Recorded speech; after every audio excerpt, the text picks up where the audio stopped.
Hey, what's up, you guys?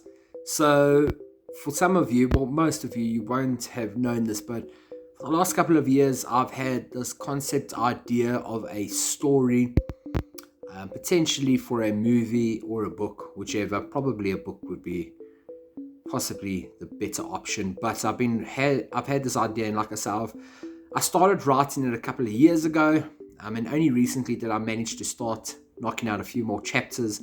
I think I've maybe been able to do about 28, 29 chapters so far. The story basically is a thriller with a bit of a dark, mind bending kind of a feel to it. So, yeah, I know a lot of people aren't into reading, which is cool because guess what? Neither am I. I don't like reading myself. I've read one book in my 35 years on this earth. But I thought of maybe reading a couple of lines, passages from this, and yeah, you can let me know if you enjoy it. If you'd like to hear more of it, then we could always take it from there. So I'm just going to be starting straight in from chapter 1. It's Monday morning. The clock has just struck a cocky pose of 8 a.m. The distant sound of greetings and ringing telephones can be heard. But almost as a self-defense mechanism built into man, Lenny is trying to avoid all the signs that another day has begun. Another day of 8 till 5, another day in his hell. Lenny is not your average detective. He joined the force to follow in his family footsteps. Like his father and his before him, everyone in his family has been involved in law enforcement of some sort. Every kid growing up has a dream to be something. Something that makes sense. Something that you enjoy. But not Lenny. He was always told he would join the force. While most kids were taken fishing, or even at the worst case scenario shopping with mom, he was dragged along with his stern, alcoholic/workaholic father to crime scenes and sat in the car while his father swept for evidence. Now, some might say that he lived a childhood dream, but it was far from a dream.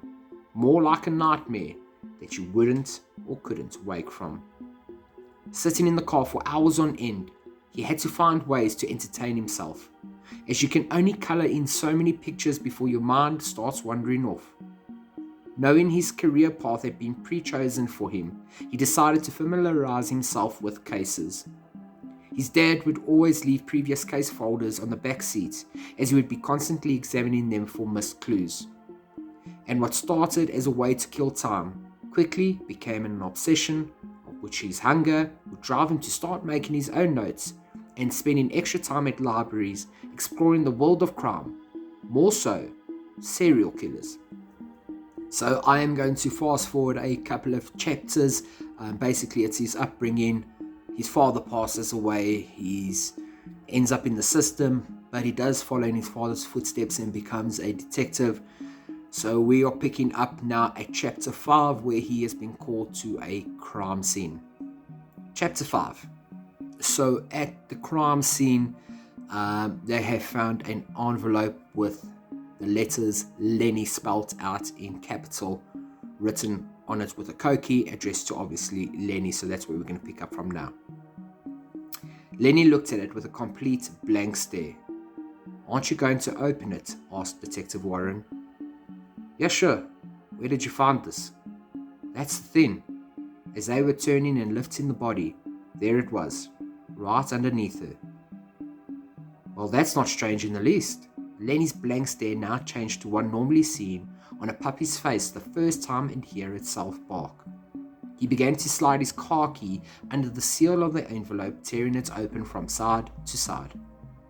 Before taking the letter out of the white envelope, he continued to make his way outside, Warren following closely behind him.